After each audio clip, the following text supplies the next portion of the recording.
नमस्कार, जय श्री राम।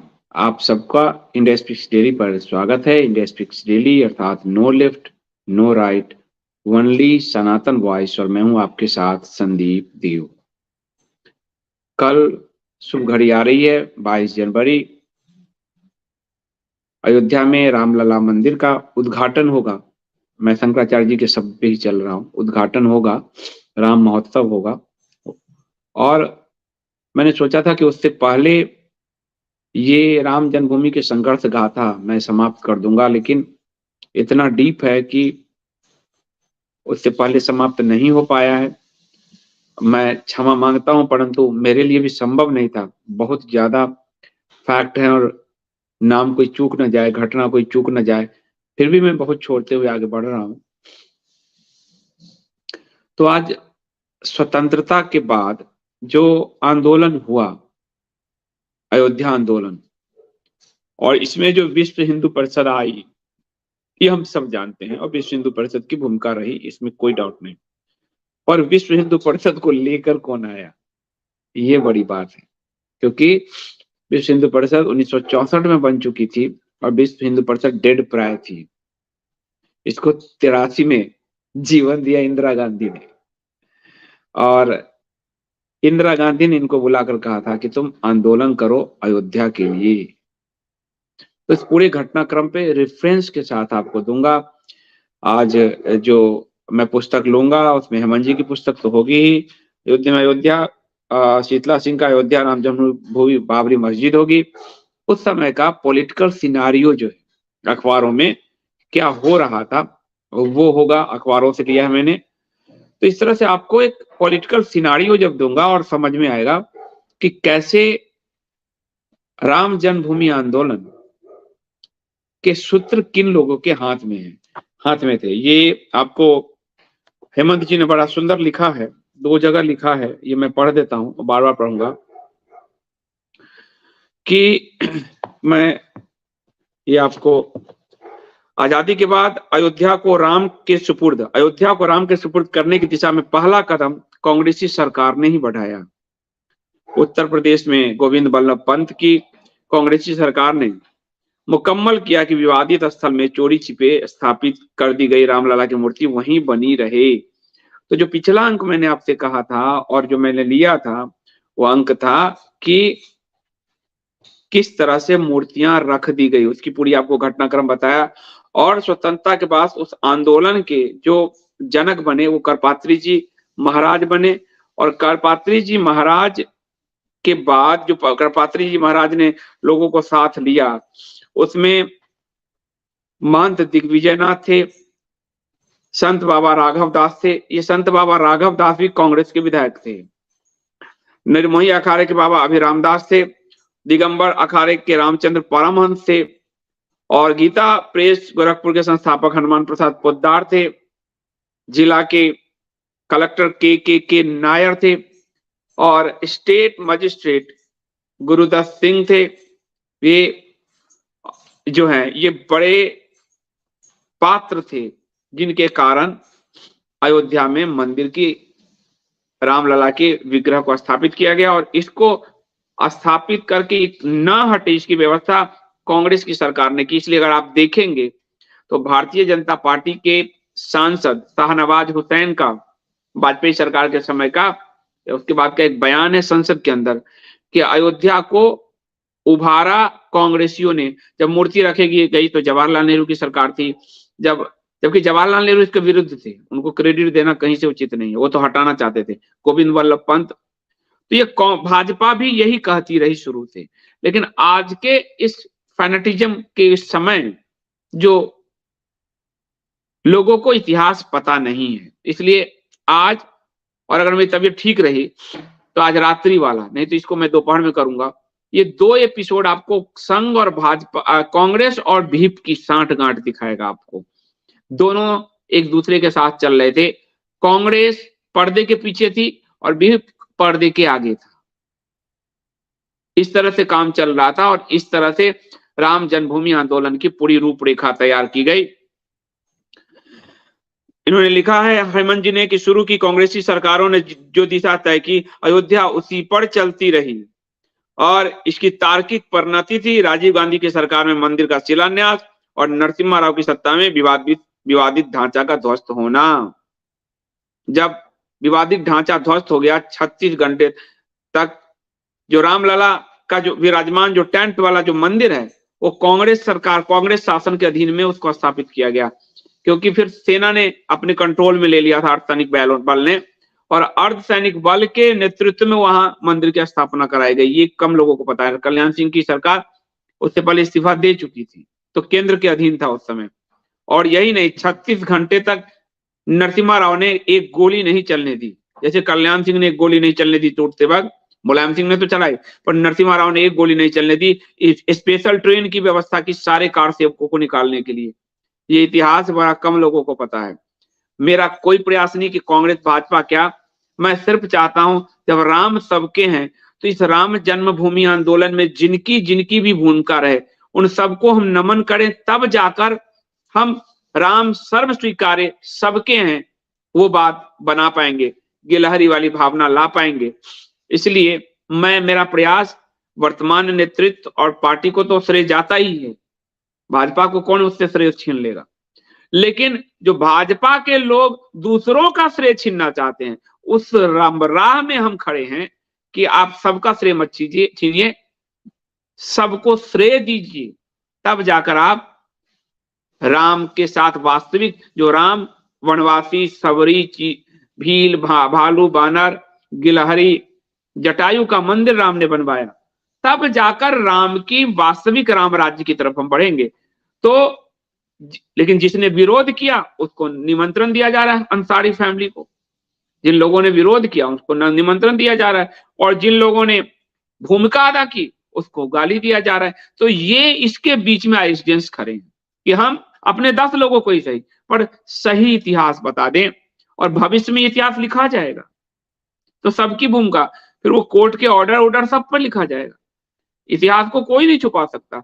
इसलिए कहा गया, आज मैंने वीडियो शेयर किया है कि मैंने जिस लाइन पे आपको सारी स्टोरी दी है वीडियो से और लेख तक, कल परसों किसी चैनल पे इंटरव्यू दिया है, जो सबसे ज्यादा बहस किया कोर्ट और हाई कोर्ट और सुप्रीम कोर्ट में जिस वकील ने, पीएन मिश्रा ने, वो वही लाइन है जो मैंने आपको दिया है। यानी फैक्ट वही है, फैक्ट वही है, तो सत्य वही रहता है, झूठ को बार बार बदलना पड़ता है। तो मैं चाहता हूं आइडेंटिटी सत्य के साथ हूं, इसलिए जिसकी जो भूमिका है वो भूमिका बताई जाएगी, ताकि राम सबके हैं, और जिन जिन ने राम के लिए, राम की जन्मभूमि के लिए प्रयास किया और उनको हम श्रेय नहीं देते हैं तो ये पाप लगेगा। इसलिए भगवान राम गिलहरी को भी कहते हैं तुम क्या कर रही हो। हनुमान जी, सुग्रीव, यहां तक कि पिंडारक, विभीषण का पुत्र पिंडारक का भी मंदिर बनवा दिया भगवान राम जी ने। तो राम है वो, राम की मर्यादा है, और राम की मर्यादा जिसने भी उनके साथ वो खड़े रहे उन सबको उन्होंने श्रेय दिया। मैं राम के उसी विचार को आईसीटी के द्वारा पहुंचाना चाहता हूं आप सब तक। तो आज आपको इतिहास का एक ऐसा मोड़ ले चलूंगा जहां आपको पता चलेगा कि बीएचपी को लाया इंदिरा गांधी कि अब एक्टिव हो जाओ राम मंदिर आंदोलन के लिए। ये बात है। कौन कौन लोग गए थे बीएचपी से मिलने के लिए इंदिरा गांधी से, उनके नाम भी बताऊंगा, और तब आपको पता चलेगा कि सूत्र कहीं और थे, और ये हमेशा से रहा है, सूत्र कहीं और दिखता कोई और, तब जाकर हम बड़े बैटल्स जीत पाते हैं, ऐसे नहीं जीत सकते। बैटल्स बहुत तरह के होते हैं, तो इस बैटल को हमने जीता है तो उसमें बहुत सारे लोगों की भूमिका है। तो आप लोग वीडियो को लाइक कर लीजिए, चैनल को सब्सक्राइब करिए और कराइए, और ऑल वाला बेल आइकन दबाइए ताकि आपको सारे वीडियो मिलते रहें, नोटिफिकेशंस मिलते रहें। तो ऑल वाला दबाइएगा। आप सब ज्वाइन बटन से चैनल को बचाए रखिए। और हाँ, जिनको इंडिया स्पीक्स की पत्रकारिता पसंद है, प्लीज प्लीज प्लीज, मैं डोनेशन नहीं लेता, मेरी पूरी टीम आपको रिसर्च बेस्ड कंटेंट देती है, फिर आप उसको सहयोग करते हो, उसके सब्सक्राइब करते हो, उसके लिए पेमेंट करते हो, आपकी जो भी इच्छा होती है। तो मैं कोई सब्सक्रिप्शन है, कंटेंट का वैल्यू है, मूल्य है। लेकिन कई लोग शंकराचार्य जी का इंटरव्यू लेने पर, राम जन्मभूमि का, अगर मैं सच बता रहा हूं तो इसके लिए तो उत्साहित होइए। तो वो झूठ बनाए रखना चाहते हैं। और एक दो जो बड़े यूट्यूबर्स हैं राइट विचारधारा के, उनके उदाहरण देते हैं, देख उनको। अब दो चार लोगों के झूठ एक साथ सुनोगे तो सच तो नहीं पचेगा, हाजमा बिगड़ जाए। और मैं जो कह रहा हूं सारे सबूत साथ कोर्ट के ऑर्डर से कह रहा हूं। तो वो लोग कि मेरे सब्सक्रिप्शन वापस करो, सब्सक्रिप्शन वापस नहीं होते, ये कंटेंट का मूल्य है, ये डोनेशन नहीं है कि वापस हो जाए। तो इसलिए जिनको पत्रकारिता पसंद हो प्लीज वही लोग कंटेंट का मूल्य चुकाएं, सब ना चुकाएं। जिनको बिल्कुल पसंद नहीं है ना चुकाएं। मैं इतना स्पष्ट बोलता हूं, शायद ही कोई बोलता हूं। और जिन लोगों ने इस पूरी श्रृंखला को प्रायोजित किया उनका बहुत धन्यवाद। आज इस अंक जो 19वां अंक है उसको अनिल कुमार जी ने प्रायोजित किया है। और उनके घर में उनकी जो दादी हैं सरस्वती जी, उनकी जो माता है कृष्णा देवी जी, और उनके जो पिता हैं पंडित डी ग्राम शर्मा जी, तीनों का देहावसान हो चुका है, अब शरीर में नहीं है। उन तीनों की स्मृति में उन्होंने प्रायोजित किया है। मैं आपका बहुत धन्यवाद करता हूं। जो लोग कहते हैं उनको देखना चाहिए कि इंडिया स्पीक्स डेली अपने लोगों की स्मृति, अपने लोगों को याद करने की धर्म की श्रृंखला के लिए एक प्लेटफॉर्म बन गया है। तो ये लोग हैं जो धर्म के हैं, वो नहीं कि तुमने शंकराचार्य का इंटरव्यू, मतलब मेरी पत्रकारिता को भी बंद कर दोगे अब। इसीलिए तो मैं नहीं लेता कंपनी और से प्रायोजनशिप, कुछ नहीं लेता, कंपनी से ले नहीं सकता, नहीं लेते। क्योंकि कल को दो मेरे मुंह जल चुके हैं, दो मेरे पार्टनर आए थे मेरी कंपनी हड़पने, उन्होंने यही कल को उस समय कहा था हमको, तो हमने कहा माफ कर दीजिए। तो मैं बहुत सत्यनिष्ठा से जीता हूं। तो आप सब बने रहिए। मैं लौटता हूं इस प्रोमो के बाद और मैं आपको बताऊंगा अयोध्या आंदोलन कैसे आरंभ हुआ और उसकी जो गाथा है उसमें कौन कौन से छुपे हुए सूत्र थे।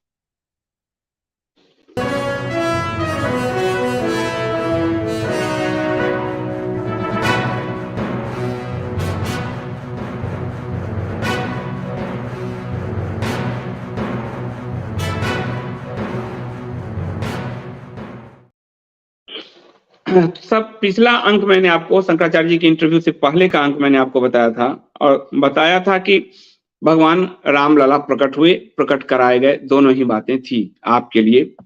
उसके बाद ये था कि उस पर ताला लगाया गया। अब ताला किसने लगाया ये मैं अंक लेके आऊंगा आपको, जब ताला खुलेगा तब। ताला कानूनन लगा भी था या नहीं लगा था, ये अंक मैं उस समय लेके आऊंगा जब खुलेगा। ये ताला खुलने वाला जो घटनाक्रम मैं दूंगा उसमें, उससे पहले मैं आपको लेके आऊंगा कि 1949 के बाद क्या हुआ। अब 1949 में हमारे भगवान प्रकट हो गए, तो क्या उसके बाद हिंदू सो गए?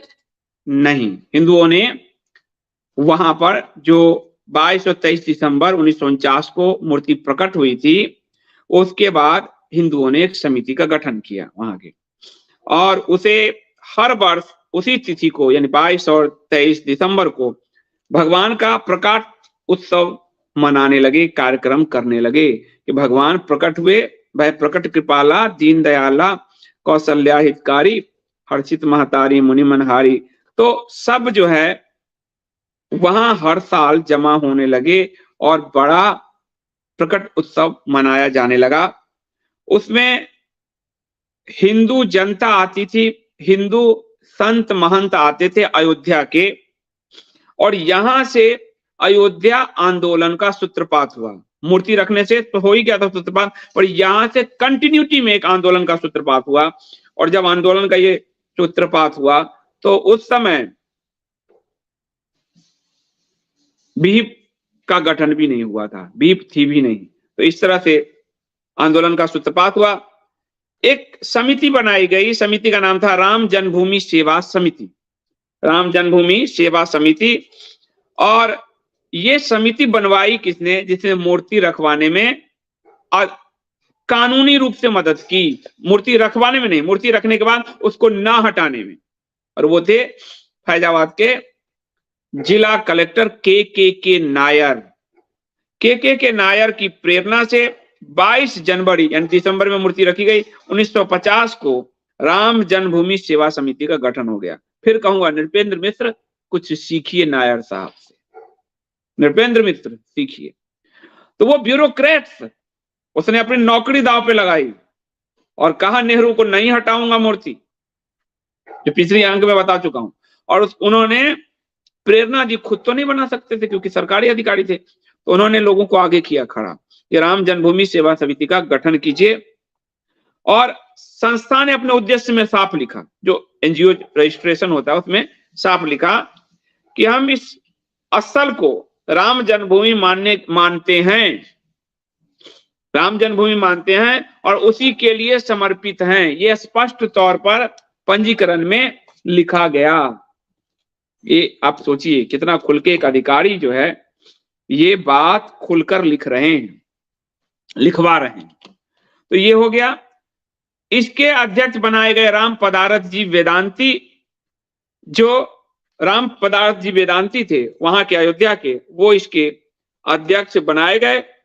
और उसमें फिर महंत रघुनंदन शरण, पंडित हनुमान दत्त, संस्कृत विद्वान अखिलेश्वर दास, राम जन्मस्थान के महंत हरिहर दास, गोरखपुर के महंत दिग्विजयनाथ,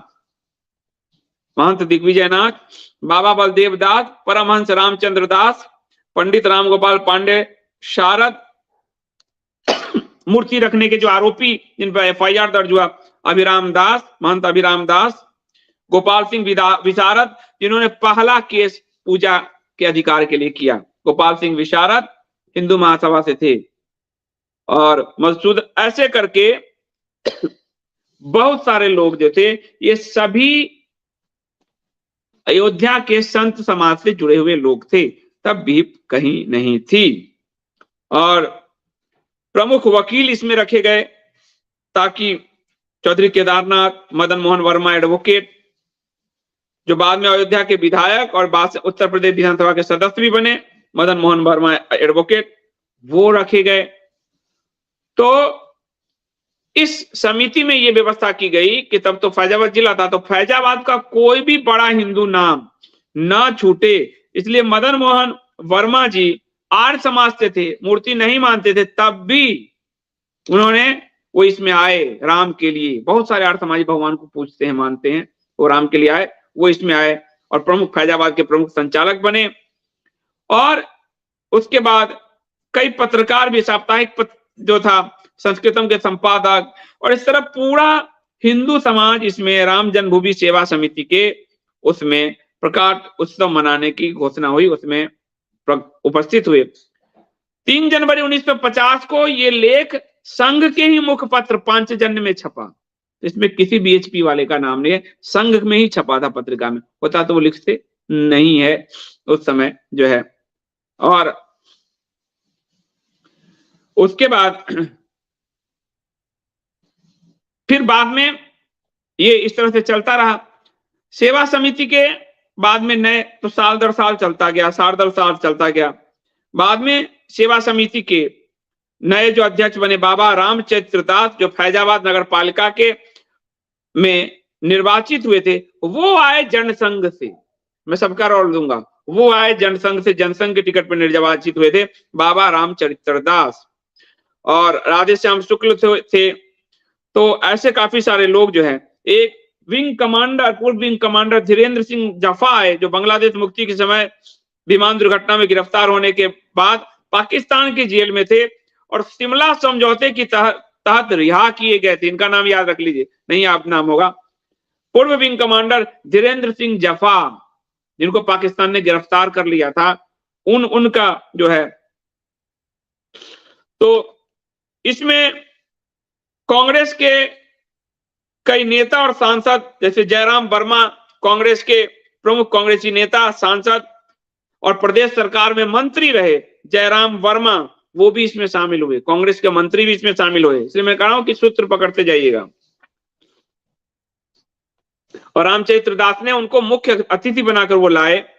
उसके बाद तो 1949 से 1983 तक ये प्रकट उत्सव मनाया जाता रहा पूरी तरह से। इस प्रकट उत्सव में उस समय तक आपको 1983 तक बीएचपी का कहीं भी ओर छोड़ नहीं था। बीएचपी जो है यानी विश्व हिंदू परिषद, वो 84 में उसका गठन हुआ है और बीएसपी कैसे एंट्री हुई वो आपको बताता हूं। तो 23 मार्च 1983 तक विश्व हिंदू परिषद अपने गठन के करीब 19 साल तक इस पूरे मामले से अनभिज्ञ बनी रही। उसने कोई इंटरेस्ट नहीं लिया। अब किसने उसका इंटरेस्ट दिलवाया इसमें, वो आपको बताना जरूरी है। लेकिन 1983 में जो प्रकट उत्सव हुआ उसमें कांग्रेस क्यों पिछड़ गई इस पूरे मामले में? वो दोहरा गेंद खेलती रही। दोहरा गेंद, पर्दे के पीछे रहेंगे ताकि मुस्लिम वोट भी मिले और पर्दे के आगे इनको करेंगे, ये गेम उनका रहा। दोहरा गेम पहली बार राजीव गांधी के समय उन्होंने हटाया, दोहरा गेम तो हटाया तो मुस्लिम वोट ही पूरा खत्म हो गया उनका पूरी तरह से। तो उसमें कांग्रेस कमेटी के अध्यक्ष थे मोहम्मद अब्दुल हनीफ, उनको 83 में मेन अतिथि बनाया। जयराम वर्मा, विंग कमांडर धीरेन्द्र सिंह जफा और ये सब आए। पहली बार उस विवादित स्थल पर कोई मुस्लिम नेता पहुंचा और वो था कांग्रेस कमेटी का अध्यक्ष मोहम्मद अब्दुल हनीफ। उससे पहले कोई मुस्लिम कभी नहीं पहुंचा था, उस 200 गज के भीतर जा ही नहीं सकता था। और इसमें उस ढांचा के अंदर ये लोग गए और मस्जिद जो वो ढांचा था उसके गुंबद पर पहली बार लाल पताका फहराई गई, तब भी बीएसपी नहीं था, ये कांग्रेस के लोगों ने फहराई। पहली बार लाल पताका फहराई गई और जिस गुंबद के नीचे मूर्तियां रखी गई थी वहां हवन पूजन आरंभ कर दिया गया। 83 में इंदिरा गांधी थी। अब मैं आऊंगा बैक में। पूरे विवादित स्थल को बिजली की लड़ियों से, झाड़ियों से सजाया गया। सब प्रशासन करवा रहा था, सब कुछ प्रशासन करवा रहा था। बिजली की लड़ियां लगवाई गई, पताका फहराया गया, हवन पूजन का आयोजन हुआ। मामला तो अदालत में था, विचाराधीन, कोई मतलब नहीं। उसके बाद पूरे अयोध्या में झांकी निकाली गई, प्रशासन ने कोई रोक टोक नहीं किया। पहले इस 83 से पहले जब भी प्रकाश उत्सव होता था तो बस उतना ही दूर में होता था, उतना ही दूर में होता था, औपचारिकता जैसे अब कीर्तन मंडल ये सब। लेकिन 83 में ये पूरे अयोध्या में सबसे भव्य हुआ, ये करवाया इंदिरा गांधी ने।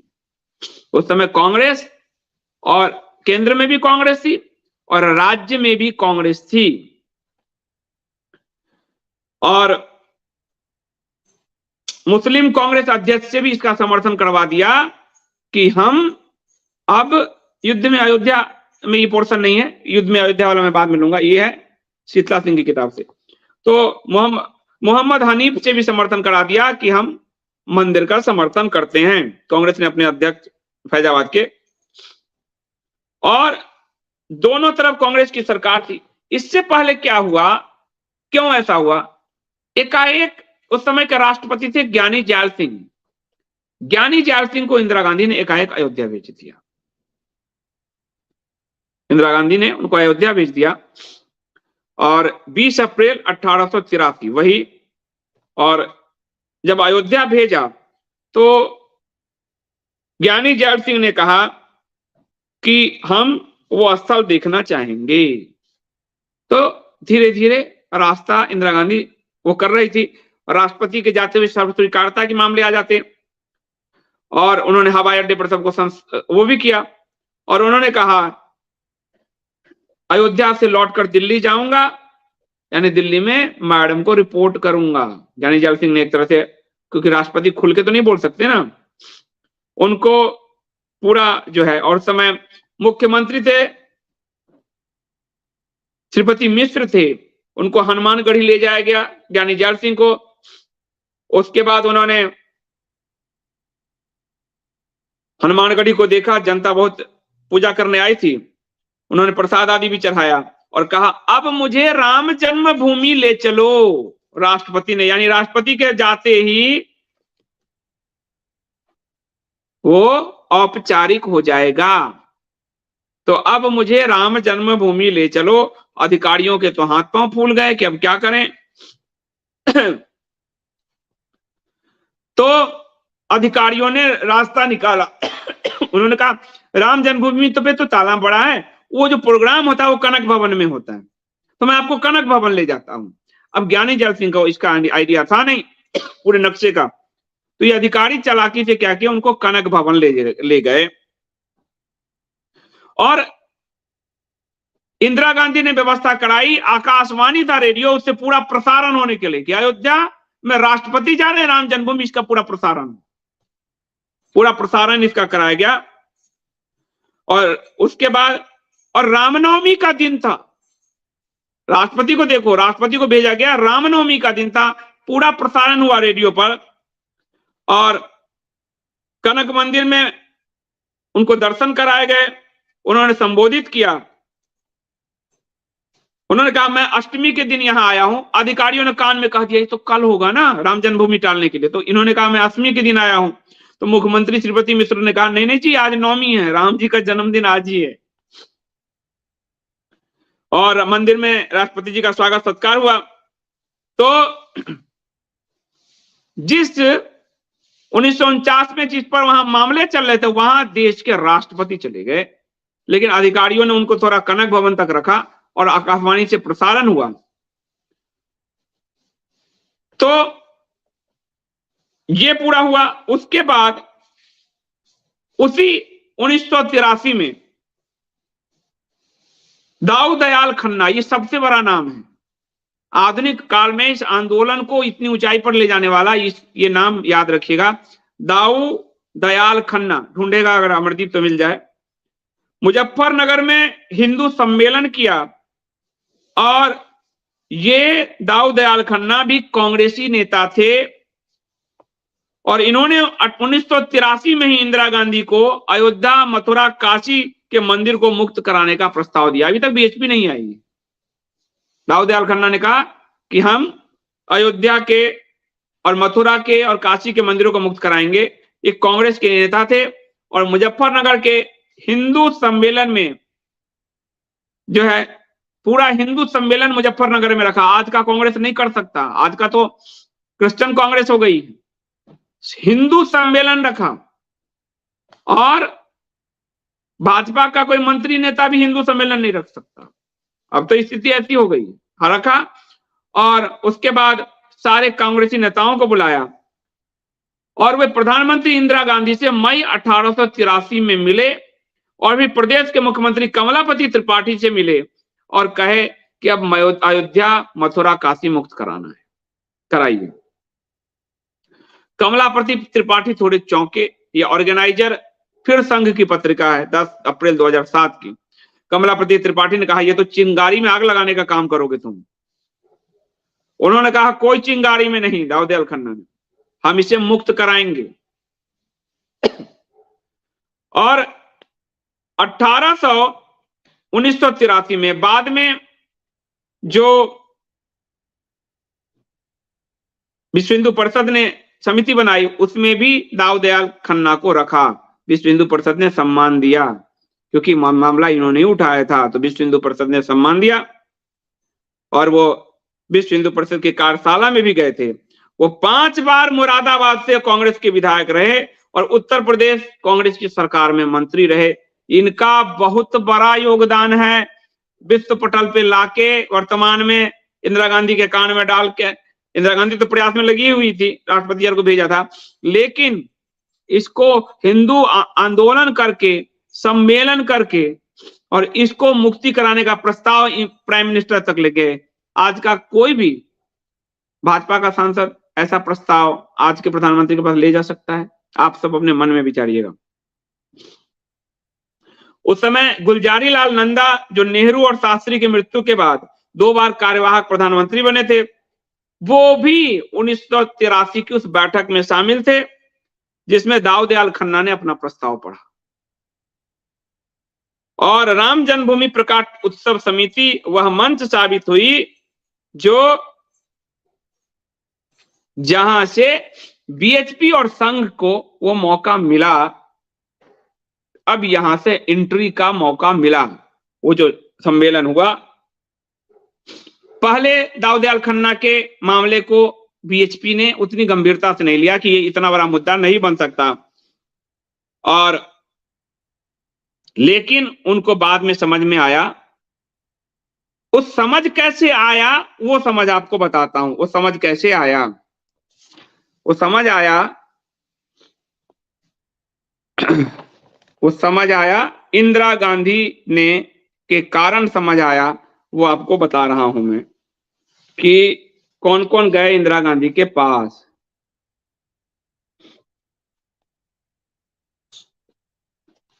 तो इंदिरा गांधी के पास जो है उस समय हरिद्वार के भारत माता मंदिर के स्वामी सत्यमित्रानंद जी, विश्व हिंदू परिषद के नेता और ये सब वहां पर मिले आपको इंदिरा गांधी से। और मैं एग्जैक्ट पढ़ के ही बता देता हूं आपको, ताकि आपको पता चले कि तो विश्व हिंदू परिषद के पहले कदम के रूप में उनका एक प्रतिनिधिमंडल श्रीमती इंदिरा गांधी से मिला और उनसे राम जन्मभूमि को मुक्त कराने और वहां राम मंदिर बनाने की बात की। अयोध्या के दंत धावन कुंड के महंत विश्व हिंदू परिषद के सक्रिय कार्यकर्ता जो परमहंस रामचंद्र दास के सामने रहते थे, उन नारायणाचार्य के अनुसार प्रधानमंत्री इंदिरा गांधी से मिलने के बाद हरिद्वार भारत माता मंदिर के विद्वान महंत स्वामी सत्यमित्रानंद अयोध्या आए।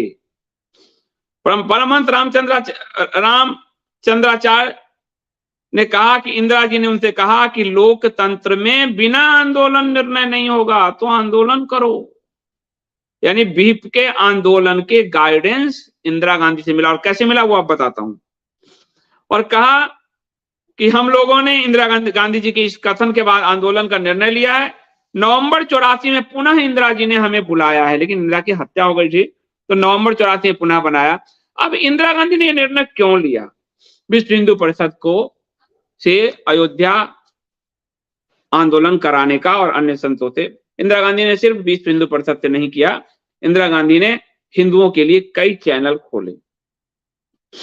इंदिरा गांधी जब आपातकाल लगा और उसके बाद जब चुनाव हुआ 77 में, तो इंदिरा गांधी खुद का सीट भी हार गई। और साउथ इंडिया में तो उनकी सीट बची रही, 150 सीट बनी रही कांग्रेस की। नॉर्थ इंडिया में 300 350 सीट के आसपास करीब जनता पार्टी को मिली, जैसे मोदी जी को मिली हुई है वैसे जनता पार्टी को मिली। और जनसंघ की उसमें 90 सीट थी, तो जनता पार्टी को मिली।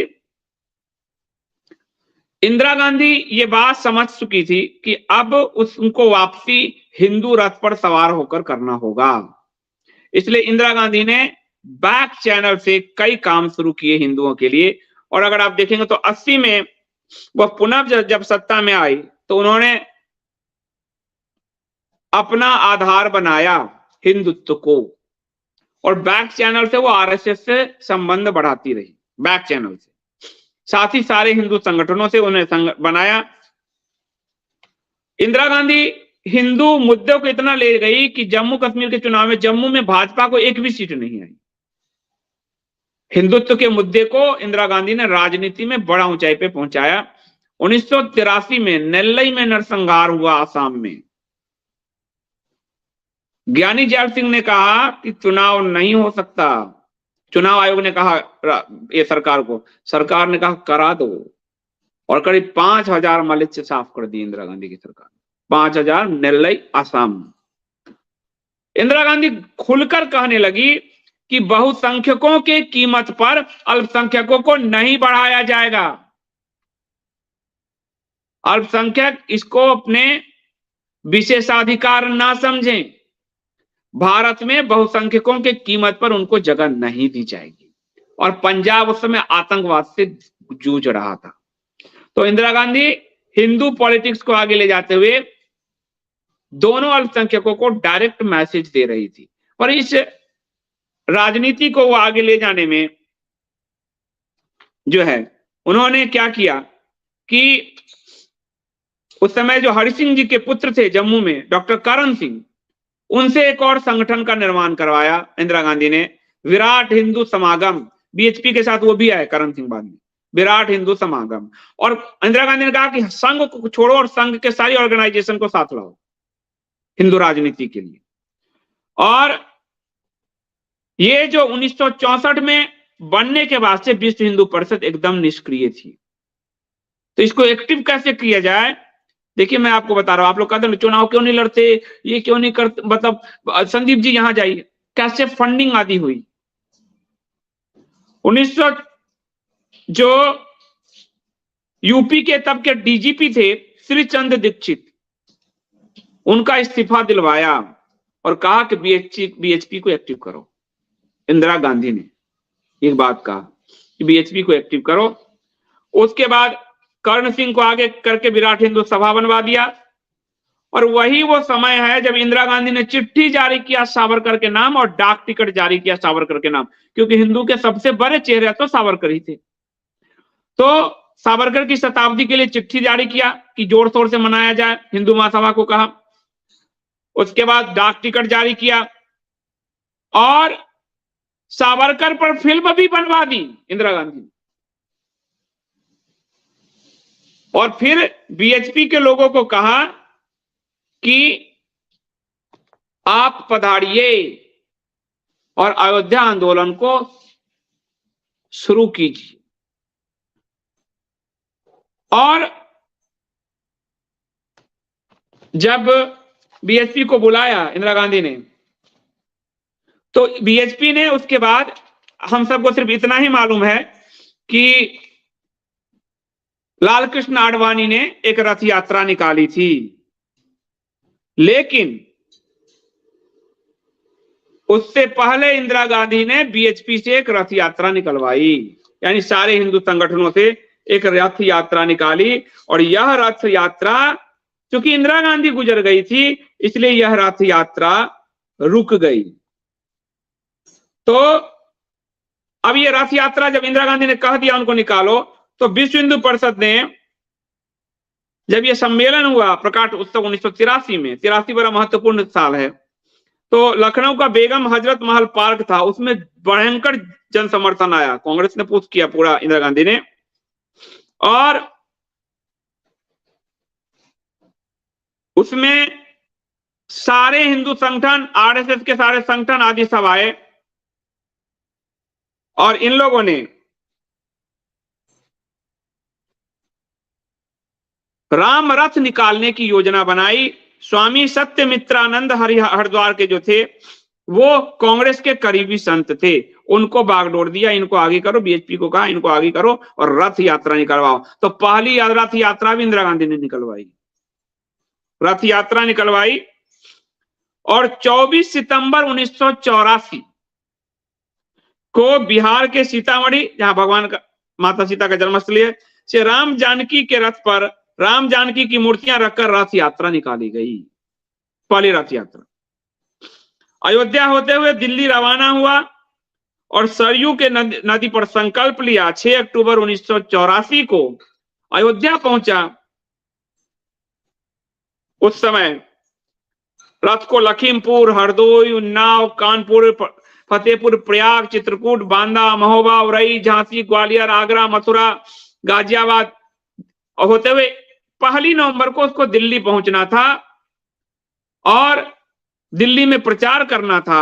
और 2 दिसंबर को हिंदू सम्मेलन प्रस्तावित था, ये पूरी। लेकिन इस बीच इंदिरा गांधी की हो गई हत्या, और जब इंदिरा गांधी की हत्या हो गई तो वो रथ वहीं रुक गया। उस रथ का भी मैं आपको कथा आगे बताऊंगा।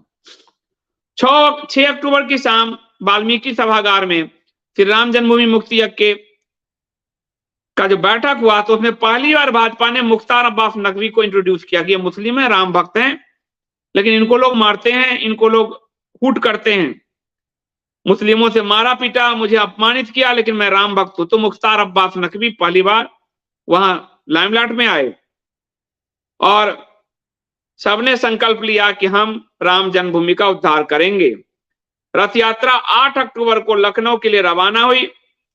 14 अक्टूबर को बेगम हजरत महल, 84 की बात बता रहा हूं, वहां पहुंची। कहा गया कि हम गुलामी के उस प्रतीक ढांचे को बर्दाश्त नहीं करेंगे। वैष्णव संत सारे पहुंचे, स्वामी जगत गुरु रामानंदाचार्य आदि पहुंचे। और उसके बाद ये पूरा मामला हुआ। अभी तक इंदिरा गांधी और अन्य जो संगठन था साधु संतों का और जो प्रकट उत्सव वाला संगठन वही काम कर रहा था। अभी तक विश्व हिंदू परिषद का अपना कोई संगठन नहीं था राम जन्मभूमि आंदोलन के लिए। विश्व हिंदू परिषद का पहला संगठन राम जन्मभूमि आंदोलन के लिए रजिस्टर्ड हुआ 1985 में। 18 दिसंबर 1985 को राम जन्मभूमि न्यास ट्रस्ट, इसमें बीएचपी के संतों को, यानी उससे पहले इंदिरा गांधी की मृत्यु के बाद जाके हुआ, उससे पहले इंदिरा गांधी के ही डायरेक्शन पर सब चल रहा था। सम्मेलन के बाद राम जन्मभूमि यज्ञ समिति जो आ रही थी पुरानी 49 से बनी हुई, उन्होंने मुख्यमंत्री थे उत्तर प्रदेश के कांग्रेसी नारायण दत्त तिवारी, उनसे मुलाकात की और प्रतिनिधि मंडल में रामानंदाचार्य, शिवारामाचार्य, महंत अवैद्यनाथ, दाऊ दयाल खन्ना, रामचंद्र परमहंस जी, भूमानंद जैसे बड़े बड़े लोग आए। और रामानंदाचार्य पहली बार, उनको नहीं बुलाया गया इस बार ना, आपने देखा होगा, उनको भी रामानंदाचार्य जी को नहीं बुलाया गया है उद्घाटन में। पहली बार रामानंदाचार्य जैसे नेताओं के घर नहीं जाते शंकराचार्य, ऐसे रामानंदाचार्य भी नहीं जाते, लेकिन अपनी परंपरा को तोड़कर रामानंदाचार्य मुख्यमंत्री नारायण दास तिवारी से मिले। अब वो रामानंदाचार्य परंपरा से शायद जब वीडियो देखेंगे, क्योंकि अब उसके लिए तो रामभद्राचार्य हो गए हैं, अपने अपने संत खड़े कर लिए। तो रामानंदाचार्य पहली बार अपनी परंपरा तोड़ के मुख्यमंत्री आवास नारायण दत्त तिवारी के घर गए और मांग की कि आप एक अध्यादेश लाइए और काशी विश्वनाथ मंदिर, कृष्ण भूमि, इन सब को जो है अयोध्या की जन्मभूमि का ताला खोला जाए और काशी विश्वनाथ और मथुरा का जो है जमीन वो ट्रस्ट को दिया जाए। मुख्यमंत्री ने कहा कि इस पर हम कानूनी राय लेंगे और उन्होंने कहा प्रतिनिधि मंडल ने कि हम लोग आंदोलन तेज करेंगे। समिति के महामंत्री थे दाऊ दयाल खन्ना, जो आपको बताया कांग्रेसी मंत्री रहे, 5 बार मुरादाबाद से जो सांसद रहे, विधायक रहे। उन्होंने कहा 10 लाख सत्याग्रहियों की अब हम भर्ती करेंगे। 10 लाख सत्याग्रहियों की भर्ती करने का अभियान भी एक कांग्रेसी ने उठाया। पहली बार कवरेज करने के लिए पत्रकारों को बकायदा बुलाया गया और राम को सिखजों में कैद करके दिखाया गया। मीडिया को भी मैनेज किया, उस समय पहली बार ये काम हुआ। और राम रथ गाजियाबाद पहुंची 31 अक्टूबर को इंदिरा गांधी की हत्या हो गई। यहां से कहते हैं इंदिरा या राजीव भी अगर दोबारा आते तो मंदिर बन जाता, ये कहा जाता है, क्योंकि ये लोग बहुत आगे बढ़ चुके थे। जब इस रथ यात्रा को इतना बड़ा समर्थन हुआ तो भारतीय जनता पार्टी की आंखें चमकी कि ये तो हमारे टर्फ हैं और हमें इस पर खेलना चाहिए। तो भारतीय जनता पार्टी ने 89 में पालमपुर में हिमाचल के पहली बार राम जन्मभूमि का मुद्दा पार्टी के एजेंडे में रखा और कार्यकारिणी में भाजपा ने एक प्रस्ताव पास किया। प्रस्ताव के लैंग्वेज है, भारतीय जनता पार्टी के राष्ट्रीय कार्यकारिणी राम जन्मभूमि को लेकर चल रहे विवाद पर गंभीर है। इस मुद्दे पर देश के अन्य राजनीतिक दलों, खासतौर पर कांग्रेस के साथ संवेदनहीन उदासीनता को लेकर देश के बहुसंख्यकों यानी हिंदुओं के साथ हो रहे विश्वासघात पर पार्टी चिंतित है। अब जो कांग्रेस इतनी राह के बीएचपीआर को खड़ा की, निष्क्रिय बीएचपी जो 20 साल से था, उसको कहा भाजपा ने अपने, ये चुनावी है तो कोई भी पार्टी होता है, कि कांग्रेस संवेदनहीन है, अब हम ये मुद्दा लेंगे। ये भाजपा ने अपने पालमपुर घोषणा पत्र में कहा। और फिर पार्टी ने कहा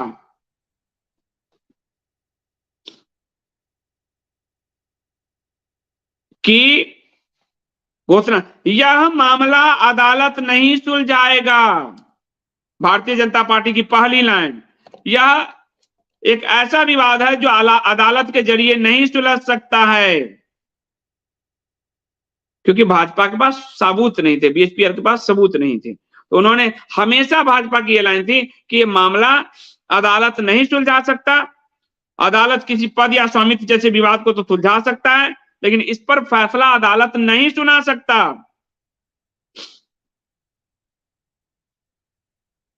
तो उसने कहा कि भाजपा ने कि हम इस पर सड़क से आंदोलन शुरू करेंगे।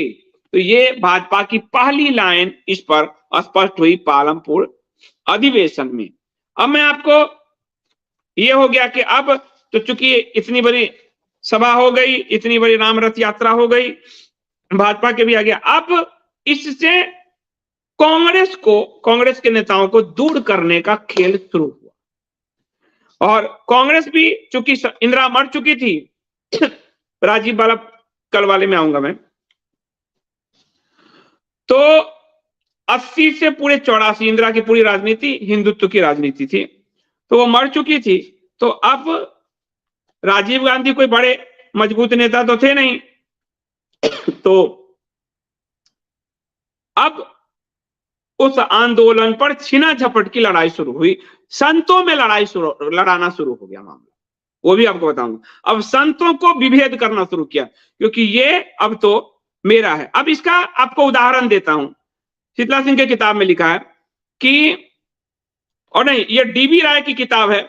डीबी राय जो विशेष सुरक्षा अधिकारी थे जब मस्जिद ये बाबरी का विध्वंस हुआ था, उनकी पुस्तक है 6 दिसंबर का सत्य। अब उनकी बात आप सुनेंगे तब आपको पता चलेगा कि यहां से जो एक सामूहिक आंदोलन चल रहा था, उसको अपने पाले में करने के लिए भाजपा ने खेल शुरू किया, विहिप और भाजपा ने।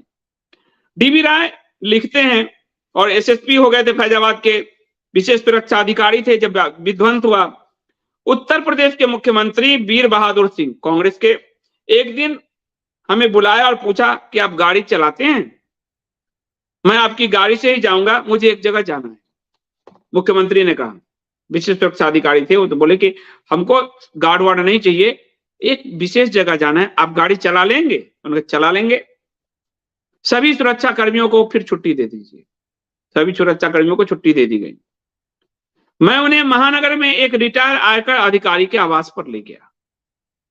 वहां पर विश्व हिंदू परिषद के नेता महंत अवेद्यनाथ मौजूद थे।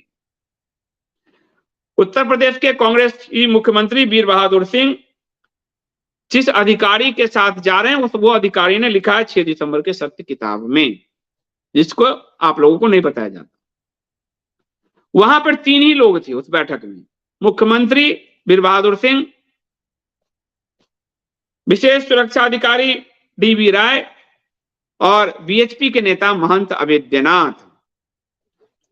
ये बाद की बात बता रहा हूं। वीर बहादुर सिंह ने कहा, क्योंकि राजीव गांधी का काल है, इंदिरा मर चुकी हैं, राजीव जी चाहते हैं कि सोमनाथ के तर्ज पर केंद्र सरकार मंदिर बनाए। ये राजीव गांधी के वचन हैं कि राजीव गांधी सरकार चाहती है कि सोमनाथ का जैसे उद्धार हुआ, वैसे ही राजीव गांधी सरकार अयोध्या का मंदिर बनवाए।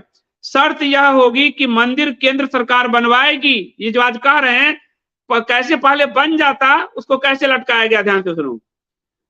शर्त यह होगी कि मंदिर केंद्र सरकार बनवाएगी, विवादित भवन गिराया नहीं जाएगा। राजीव गांधी ने कहा कि विवादित भवन हम नहीं गिराएंगे, इसके लिए बाबरी के ऊपर चारों ओर खंबे बनाकर एक छत डालकर मंदिर बनाएंगे। राजीव गांधी ने कहा कि हम बाबरी पर पूरा एक छत डाल देंगे, हटा के उस पर मंदिर हम बनाएंगे, उसको गिराएंगे नहीं, उसी पर मंदिर खड़ा कर देंगे, उसी ढांचे पर हम मंदिर को बनाएंगे, खड़ा करेंगे। इसके लिए बाबरी के ऊपर चारों ओर खंबे बनाकर एक छत डालकर मंदिर बनेगा। विहिप यदि मंदिर बनाना ही चाहती है तो केंद्र की ओर से बनाए। यदि विश्व हिंदू परिषद मंदिर बनाना चाहती है, सुनिए ये बात, आज के नव हिंदू सुने, यदि विश्व हिंदू परिषद मंदिर बनाना चाहती है तो बनाए। ये आज की सरकार ने ट्रस्ट खत्म करके अपने रखे लोगों को, संपत राय जी को, शंकराचार्य जी के ट्रस्ट को खत्म किया। लेकिन राजीव गांधी ने क्या कहा कि यदि विश्व हिंदू परिषद मंदिर बनाना चाहती, तुम अपने डिजाइन बनाना चाहते हो, बनाइए, लेकिन केंद्र की ओर से बनाइए, एक केंद्र सरकार की ओर से बनाइए, हम पूरा मदद करेंगे, हम चाहते हैं मंदिर बने, सोमनाथ के तर्ज पे हो। इस पर महंत अवेद्यनाथ जी ने जो कहा वो ध्यान दीजिए। महंत अवेद्यनाथ जी यानी योगी के गुरु, योगी आदित्यनाथ के और विश्व हिंदू परिषद के नेता, उन्होंने जो कहा सुनिए, इससे तो कांग्रेस को लाभ मिल जाएगा। ये आज बात कर रहे हैं, मंदिर कब का बन चुका होता, किन किन लोगों ने लटकाया, इसलिए मैं आपको बता रहा हूं, इससे तो कांग्रेस को लाभ मिल जाएगा। मैं भी पर भाजपा नेताओं से बात करके बताऊंगा। हम कुछ नहीं बता सकते, इससे तो आपको कांग्रेस को लाभ मिल जाएगा। यानी राम केंद्र में नहीं थे, राजनीति थी जिसके कारण इतना लंबा समय गया। उस दिन मैंने कहा कि यही स्वरूपानंद जी ने कहा मुसलमानों से तैयारी करा के, तो भाजपा के दो नेता गए, हम इनको नहीं मानते अपना शंकराचार्य, भागिए। तो लोगों ने कहा आपको विश्वास है कि मुस्लिम मान जाते? अब लोग राजीव गांधी सरकार प्राइम मिनिस्टर कह रहे थे कि हम बनवाते हैं, बीएचपी ही बनवाया केंद्र की ओर से। तो आदित्यनाथ जी ने कहा इससे तो कांग्रेस को लाभ मिलेगा, मैं भी पर भाजपा के नेताओं से बात करके बताऊंगा,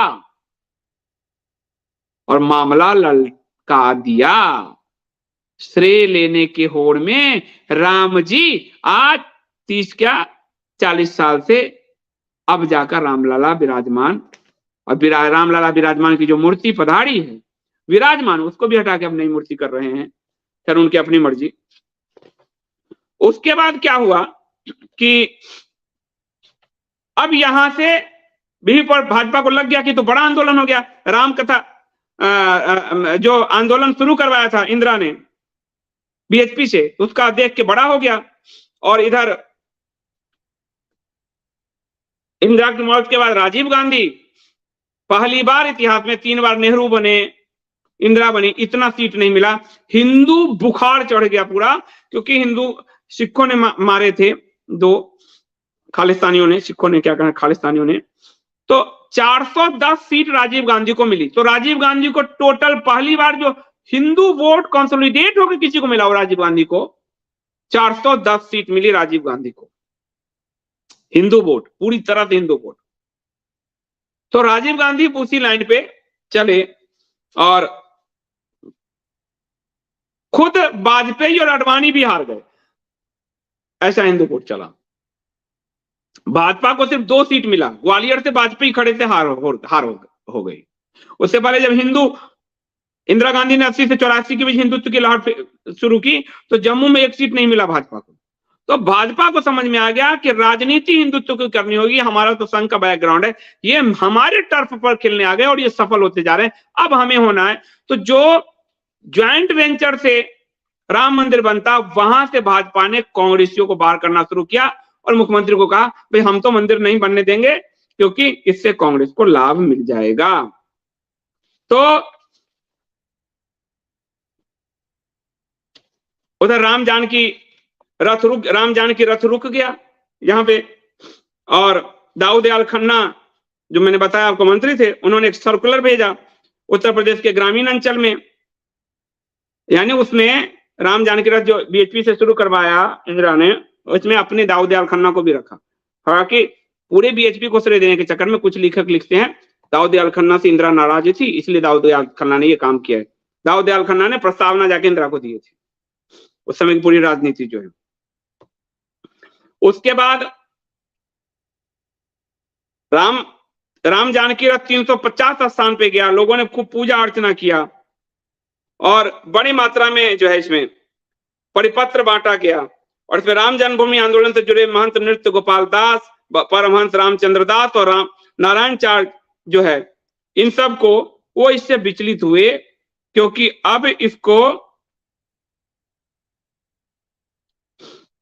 थोड़ा थोड़ा राजनीति इसमें घुसने लगा था। और इन लोगों ने जिलाधिकारी को संयुक्त पत्र भेजा कि राम जानकी रथ, अब ये थोड़े विचलित इसलिए हुए क्योंकि जो रथ रोका गया, तो दाऊदयाल खन्ना ने सब जगह परिपत्र बंटवाए कि रथ हमारा सरकार ने रोक दिया, इंदिरा गांधी के मत में रुका था, तो राजनीति शुरू हुई, तो हमारे सरकार ने रथ रोका, सरकार ने रथ रोका। तो ये संत बड़े विचलित हो गए, उन्होंने लिखा कि हमारे राम जानकी रथ को अवैध ढंग से रोका है, हमारी भावना के साथ खिलवाड़ है, इसको रोका गया। तो हिंदू जनता अहिंसा की हिमायती तो है, लेकिन रोका गया तो तनाव होगा, और हम चाहते हैं कि 23 नवंबर को लखनऊ पहुंच जाए हमारा रथ। तो आप लोगों को नहीं पता होगा कि आडवाणी से पहले भी एक रथ इंदिरा ने चलवाए थे, पीएचपी और अपने दाऊदयाल खन्ना इन सबसे मिलकर राम जन्मभूमि मुक्ति यज्ञ समिति के जरिए। तो इसमें यह था कि जो यहां से अयोध्या में एक उग्रता पैदा करने का प्रयास किया गया, कि रोका गया तो लोगों को सड़क पर उतार के कि जब तक हम प्रतिरोध नहीं करेंगे शासन प्रशासन के विरुद्ध तब तक हमारा आंदोलन बड़ा नहीं होगा। आंदोलन का रथ सब जगह स्वीकार हुआ, लेकिन यहां से एक हिंसात्मक उग्रता लाने का प्रयास किया बीएचपी आदि ने। और उसके बाद बीएचपी ने एक पत्र लिखा जो है उसमें कि हमको अगर नहीं लाया गया तो हम लोग जुलूस निकालेंगे, ये करेंगे वो करेंगे। इसमें महंत नृत्य गोपाल दास, रामचंद्र परमहंस, यह उनको पसंद नहीं आया कि हम राम विवाह के अवसर पर इस तरह का उदंडता नहीं चाहते। और फिर रथ यात्रा को जिलाधिकारी जो है ये पत्र सौंपा गया जिलाधिकारी को, और जिलाधिकारी आदि ने ये बात तब के मुख्यमंत्री वीर बहादुर सिंह को ये बताई, वो दिल्ली में थे, और उन्होंने कहा कि तुरंत कोई बिना व्यवधान के रथ पहुंचाइए। उन्होंने कहा जिलाधिकारी ने कि रथ के रास्ते में बाधा डाल सकते हैं ये लोग, ये उग्रता पे उतर आए हैं। बीएचपी ने पहली बार यहां से उग्रता लाइन लिया, अलग लाइन लिया, तो कहा कि ये वीर बहादुर सिंह मुख्यमंत्री जो थे उन्होंने कहा कि आप तुरंत इसको अमल में लाइए। अयोध्या से लखनऊ तक प्रशासन सक्रिय हो गया, और फिर मनीराम छावनी के भी 5 साधु गए शंख घड़ियाल आदि के साथ, और प्रशासन ने बड़ी ही सफलता से रथ पहुंचाया। और यह बात विश्व हिंदू परिषद को पसंद नहीं आया कि शांति से रथ सही जगह पर पहुंच गया, इसलिए विश्व हिंदू परिषद अब उन साधु नेताओं से नाराज हो गया जो उग्रता में उनके साथ नहीं थे। तो एक प्रेस नोट समाचार पत्र को भेजा गया जिसमें कहा गया कि विश्व हिंदू परिषद के प्रदेशीय अध्यक्ष श्री चंद्र दीक्षित ने, और आपको बताया मैंने श्री चंद्र दीक्षित को प्रदेश के अध्यक्ष किसने, श्री चंद्र दीक्षित को इस्तीफा दिलवाकर डीजीपी पद से इंदिरा गांधी ने, आप अगर देखेंगे तो श्री चंद्र दीक्षित को डीजीपी पद से इस्तीफा दिलवाकर इंदिरा गांधी ने बीएचपी को एक्टिव किया था, मरे हुए बीएचपी को। तो श्री चंद्र दीक्षित ने वक्तव्य दिया कि वह चाहे तो अयोध्या में अवैध ढंग से रोके गए राम जानकी रथ को 25 नवंबर तक हमारे लखनऊ कार्यालय पहुंचा दे, हम संघर्ष नहीं चाहते। और इस तरह से टकराहट बढ़ने लगी, और जो है महंत रामचंद्र दास, महंत नारायण आचार्य, महंत नृत्य गोपाल के हस्ताक्षर थे इस पत्र पर। तो इसमें यह कहा गया, तो साधु संतों ने, अयोध्या के साधु संतों ने विश्व हिंदू परिषद से आंतरिक विद्रोह कर दिया कि हमारे राम लला के मामले में आप ज्यादा उग्रता ना दिखाएं, हम लोग इतने दिनों से कर रहे हैं, हम मंदिर बनवा लेंगे। तब अशोक सिंघल जी का एंट्री होता है, राष्ट्रीय स्वयंसेवक संघ का एंट्री होता है, और उनका कहना था कि जब तक टकराहट नहीं होगा तो हम सफल नहीं हो सकते, इसलिए टकराहट जरूरी है। कई जो है आपको जब प्रशासन सही सही ले आई तो विश्व हिंदू परिषद को पसंद नहीं आया ये मामला, तो इन लोगों ने अभियान छेड़ दिया कि ये नेता दलाल बन गए हैं, मुख्यमंत्री ने इनको पटा दिया है। अब हमारे साधु संतों को गाली देने का अभियान शुरू कर दिया विश्व हिंदू परिषद ने कि ये दलाल बन गए हैं, मुख्यमंत्री ने इनको पटा लिया, क्योंकि शांति से रथ पहुंच गया। तो इस तरह से इसमें प्रभुदत्त ब्रह्मचारी सहित 3 हिंदू नेताओं का नाम दिया गया, और कहा गया कि इस योजना में हमारा कोई हाथ नहीं है, हम तो प्रदर्शन चाहते थे संघ। मनीराम छावनी के महंत नृत्य गोपाल दास बड़े दुखी हुए, और उन्होंने कहा कि मैं इससे अब अलग हो जाऊंगा, इस तरह की उग्रता हुई तो। और उन्होंने जो है निंदा किया इसकी जो है। तो शिलान्यास से पूर्व रामचंद्र दास, परमहंस रामचंद्र दास जो राम जन्मभूमि न्यास के अध्यक्ष थे, उन्होंने अशोक सिंघल जी को पत्र लिखकर धमकी दी कि यदि इस कार्य के लिए, फिर उसके बाद जब एक दूसरे पर आरोप लगने लगे तो रामचंद्र दास जी ने कहा कि ये जो पैसा जमा किए हो वो पैसा कहाँ है। तो राम जन्मभूमि न्यास के अध्यक्ष ने अशोक सिंघल जी को पत्र लिख के कहा कि यदि इस कार्य के लिए एकत्र धन राष्ट्रीयकृत बैंक में नहीं जमा कराया तो विरोध में अब हमें धरना देना होगा। तो साधु दो गुट में बट गए। इन लोगों ने पैसे जो जमा किए वो ट्रस्ट के बैंक में ये जमा नहीं करा रहे थे। तो ये जब धमकी दिया राम जन्मभूमि न्यास के ने, तो जो 25-30 करोड़ माना जाता उस जमाने में जमा हुआ था, मात्र 8 करोड़ उन्होंने जमा कराया। कहे 8 ही करोड़ मिला, बाकी सब खर्च हो गया, विश्व हिंदू परिषद ने कहा। और 24 करोड़ नहीं बल्कि 8 करोड़ 29 लाख ही जमा हुआ, जबकि सूचना थी 24 करोड़ की। तो मंदिर निर्माण के लिए अयोध्या में जो समझौता हुआ था, विहिप को जब उसे रद्द कराकर अलग होने का निर्देश दिया गया तो वह राष्ट्रीय स्वयंसेवक संघ के सरसंघचालक देवव्रत ने ही दिया था कि आप मंदिर निर्माण को रद्द करके, समझौता रद्द करके अलग हटिए। राम तो परमहंस इससे खुश नहीं थे, क्योंकि मंदिर निर्माण वाला राजीव गांधी वाली बात जो हो रही थी उस सबसे। तो साधु संतों को फिर पटाने के लिए भाजपा ने लोकसभा का टिकट देना शुरू किया, ताकि साधु संत लोभ में फंस जाएं। और इसमें फैजाबाद लोकसभा क्षेत्र से विनय कटियार, जो तो बजरंग दल के थे, विश्वनाथ शास्त्री सुल्तानपुर से, रामविलास वेदांती प्रतापगढ़ से खड़े किए गए और ये सभी जीते। लेकिन जो रामचंद्र दास चुनाव में खड़े होना चाहते थे, लेकिन उन्होंने चूंकि बीएचपी से पैसे का हिसाब मांग लिया और उग्रता के विरोध में उतरे, इसलिए उनका टिकट काट दिया गया। बोले आपको टिकट नहीं देंगे। रामचंद्र दास जी को ये कहा कि आपको टिकट नहीं देंगे। और फैजाबाद नगर पालिका अध्यक्ष में अपने क्षेत्र से वो सभापति भी रह चुके थे, लेकिन उनको विश्व हिंदू परिषद ने टिकट नहीं दिया। 1988 में अयोध्या फैजाबाद में स्थानीय कांग्रेस नेता निर्मल खत्री और अयोध्या के कांग्रेस विधायक सुरेंद्र प्रताप सिंह ने संयुक्त रूप से प्रस्ताव रखा कि यदि परमहंस रामचंद्र दास को अयोध्या नगर पालिका जो फैजाबाद से स्वतंत्र हो चुकी थी, उनके पद पर उम्मीदवार बनाया गया, तो वो अपना उम्मीदवार नहीं खड़ा करेंगे। कांग्रेस ने घोषणा कर दी कि हम अपना उम्मीदवार रामचंद्र दास जी के खिलाफ नहीं खड़ा करेंगे। अब वो नहीं खड़ा करते तो इनकी राजनीति फिर कांग्रेस विरोध की कैसे दिखती। तो इन्होंने रामचंद्र दास जी को टिकट ही नहीं दिया, भाजपाइयों ने टिकट ही नहीं दिया। और निर्विरोध निर्वाचित हो जाते तो और सम्मान की बात होता। और वो इनसे हिसाब पूछ चुके थे, राम जानकी रथ में टकराव को वो रोक चुके थे। तो ऐसे में तो ये वो विश्व हिंदू परिषद और संघ के कंट्रोल में नहीं रहते, इसलिए रामचंद्र दास जी का, परमहंस जी का टिकट ही काट दिया। और इस तरह से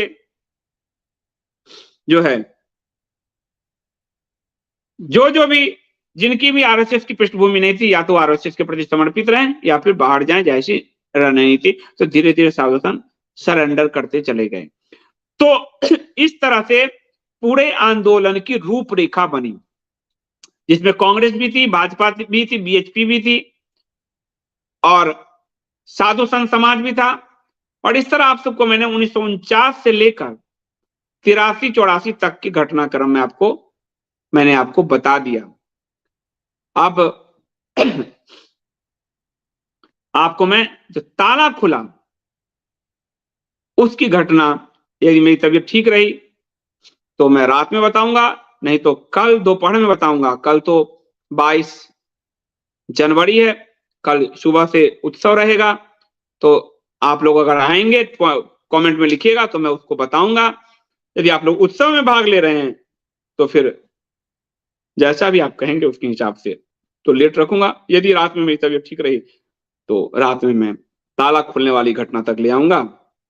उसके बाद जो जितनी भी घटनाएं हैं, ताला खुलने के बाद मैं आपको शिलान्यास की घटना बताऊंगा, उधर कार सेवा में गोली चल गई वो बता चुका हूं, फिर बाबरी ध्वंस तक बताऊंगा आपको, बाबरी ध्वंस पूरा हुआ। उसके बाद इलाहाबाद हाईकोर्ट सुप्रीम कोर्ट के फैसले तो आप जानते ही हो बनने तक, तो वो भी आपको एक एपिसोड में बता दूंगा। तो इस तरह से राम जो जन्मभूमि की ये जो संघर्ष गाथा है वो फिर इस तरह से विराम की ओर बढ़ेगी। तो आज आप लोगों को कई चीज नया पता चला होगा, निश्चित तौर पे पता चला होगा कि राम जन्मभूमि में अगर राजनीति नहीं आती, संत समाज आदि हुई होते तो राम जन्मभूमि पर मंदिर बन चुका होता, लेकिन ऐसा नहीं हुआ। और फिर एक बार पुनः कांग्रेस और बीएचपी 92 में एक साथ एक हुए और फिर उन्होंने जन्मभूमि से दूर जाकर शिलान्यास का खेल किया। उसको हमारे शंकराचार्य जी ने रोका। तो वो नक्शा भी दिखाऊंगा आपको। तो हम और आप बटे हुए हैं कि कोई कांग्रेसी, कोई भाजपाई, कोई ढेकना, कोई ये। असल में खेल राजनीति का बड़ा ही चित्र है। तो जिन्होंने सुपर चैट में भाग लिया उनका बहुत बहुत धन्यवाद मनीष जैन जी। और इस एपिसोड को जो अनिल कुमार जी ने प्रायोजित किया उनका बहुत धन्यवाद। उनकी माता कृष्णा देवी जी, उनकी दादी सरस्वती जी और पिता पंडित दीगराम शर्मा जी को नमन। और आप सबको बहुत बहुत धन्यवाद कि आप सबने इस पूरे संघर्ष यात्रा को जिया है, सुना है, जिसके कारण मुझे भी हौसला मिला है। अभी के लिए इतना ही। बहुत बहुत धन्यवाद।